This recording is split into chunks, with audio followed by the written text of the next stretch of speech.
What's going on, YouTube? This is SG1 Sports, and you're watching our SEC football channel. 2019 was a remarkable year for the LSU Tigers, but we look ahead to 2020, and we look at the biggest questions for this LSU team, the questions that they must answer.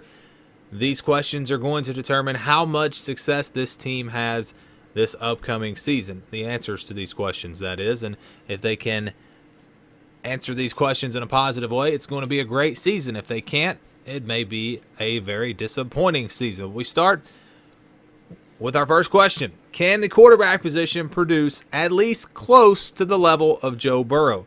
I don't expect Myles Brennan to be Joe Burrow. I just don't. And when I say quarterback position, will it even be Myles Brennan? There are still some quarterbacks out there on the transfer market that LSU could potentially grab. I don't really see that happening at this point. I believe they're going to roll with Myles Brennan, who was a very talented, very highly touted recruit. But they've got to match at least close to what they did with Joe Burrow if they're going to have a chance to make another run at the college football playoff. His numbers were just unbelievable last year. A 76% completion percentage, threw for over 5,600 yards, 60 touchdowns, just 6 interceptions. Does Myles Brennan have to throw for 5,000 yards? No, I don't think so. Does he have to have a 76% completion percentage? No, I don't think so. But if he can get that number up around 70, if he can throw for 4,000 yards, if he can have a good touchdown to interception ratio, take care of the football, then if he can do those things with the talent around him, that's going to allow LSU to have a really good year. Question is, will he be able to do that? Or whoever winds up being their starting quarterback, will that person be able to do that and at least come close to what Joe Burrow did in 2019? Our next question for LSU, will the young running backs step up for this team? Clyde Edwards-Helaire pretty much took care of everything in the backfield last year. He was just unbelievable, running the football, catching passes out of the backfield, pass blocking, pass protecting, just doing all of those things. Can some of these young guys that are very talented, can they step up this year? Because they're going to be leaning on some very young talent in the backfield. And that's going, they're going to have to run the football. I don't think they're going to be able to throw it as much as they did last year. And so they'll have to run it more. John Emery was a big-time recruit. He didn't do a whole lot last year, only had 39 carries. I thought he'd do a lot more than that. Tyrion Davis-Price, he was actually the number 2 running back in terms of carries and yardage as well. And then you had Chris Curry in there as well, who played some. None of these guys really showed that they were going to be great, or that they weren't great last year. Let's just say that. All under 5 yards per carry, but they were all solid. And none of them looked like they were going to be total bust, but they didn't necessarily look like superstars. But they were all young, and they're going to have a year to develop, to get in the weight room and learn the offense and all the things that you do through the off season.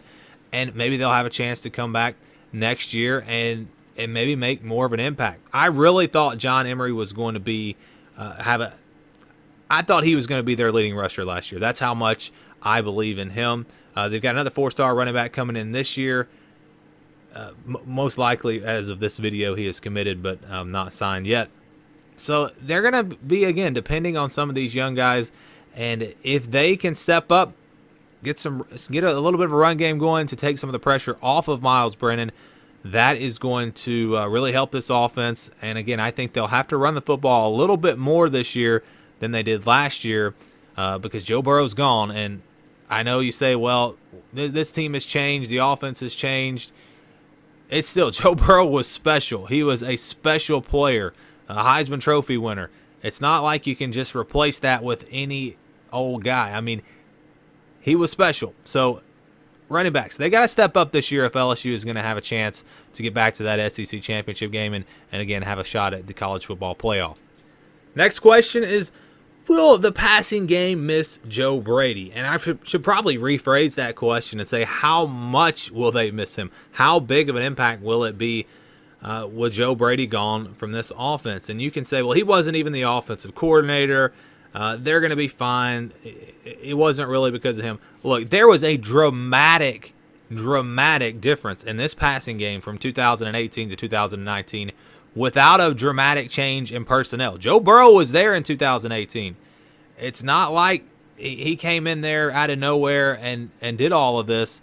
Those receivers, they were there. I mean, there was a huge change, and Joe Brady, you have to give him the credit for that. I mean, that's really the only thing that changed with this offense was Joe Brady coming in. The question is, did the other coaches, did Ensminger, did he learn from Joe Brady? Is he going to be able to incorporate the things? I don't know exactly how it worked and who did what and all of that, but I know that Joe Brady had a major impact on this team, and the question is, can they continue that mojo in the passing game without him? And if they can, this offense is going to be very dangerous once again. Or without Joe Brady, are they going to take a big step back? Are they going to go back to being like the old LSU offenses where you just run the football, play really conservative? I don't know. We'll have to wait and see how that plays out. But I do think that that is a big key to not only this year but the future of LSU. If they can innovate and put together that type of offense consistently, this team is going to be scary because they get the talent, they get the players, and if you can do that every single year, again, all of a sudden LSU becomes one of the more dominant teams really in college football, more dominant programs, I should say, and they're going to be tough to beat every single year. They will be kind of like what Alabama has been if they can put that kind of offense on the field each and every year. Our next question is, will the young linebackers step up? Very similar to what we just talked about with the running backs. They lose a lot of production at that linebacker spot. You're talking about Jacob Phillips, the leading tackler on this team. Patrick Queen is gone. Clavon Chason is gone. I know he didn't play all year, but Michael Divinity is gone. Arguably your top 4 linebackers. Those are huge losses, and someone is going to have to step up and fill those roles. Damon Clark is probably the guy that you would look to be the leader. He had 50 tackles last year, including 3.5 sacks. But they don't have much on this team roster that at the linebacker spot that played significant minutes last year. He was really the only one. Micah Baskerville, he had 15 tackles. That was it. He played in 9 games, but they didn't have a ton of experience from those other positions. So they're going to be leaning on some young players who is going to step up and fill those roles. We know they've recruited really well. We know that they have talent on the roster, but there's a difference in having talent and having talent with experience and talent with the knowledge that they need to have to go out there. You look at this recruiting class, actually 3 4-stars, Philip Webb, Antoine Sampa, Josh White, 3 guys that were 4-stars that have already signed. So that is good news for them that they've got several guys coming in. But if you're trusting true freshmen to lead your linebackers, you're probably going to be in trouble. That's why I think Damon Clark is going to be a very big key for them next season. He's got to be that guy, the leader of this group. Hopefully the young players can develop and get it going as the season progresses. But I think it's an area of concern, at least early in the year. And, your linebackers are very important to stopping the run game. Would you maybe consider changing the defense up? And I believe they are going with a 4-3 instead of a 3-4. Would you maybe consider going to like a 4-2-5, putting 5 defensive backs on the field, something like that? And I haven't really looked into all of those things. We'll do that once we get into the spring. But that's something that I think LSU might could consider. We'll see, again, how the young guys are. They might have a lot of confidence in the players that haven't played yet, and they may expect them to go out there and be superstars. We'll see, but it is at least something worth watching. And, again, one of the questions that will determine LSU's success this year is, will these young linebackers step up for the Tigers? Our final question for LSU is, can they replace 4 offensive linemen without a drop-off? And I think that's something that people also overlooked from this team last year. They had a great offensive line. Really surprised me at how well they played up front. They lose 4 starters, though. Shattuck Charles, gone. Adrian McGee, gone. Lloyd Cushenberry, gone. Damian Lewis, gone. You're talking about 4 starters on the offensive line that are gone that were really talented players. It's not like you're losing bad players. These are really talented players. Offensive line played great last year.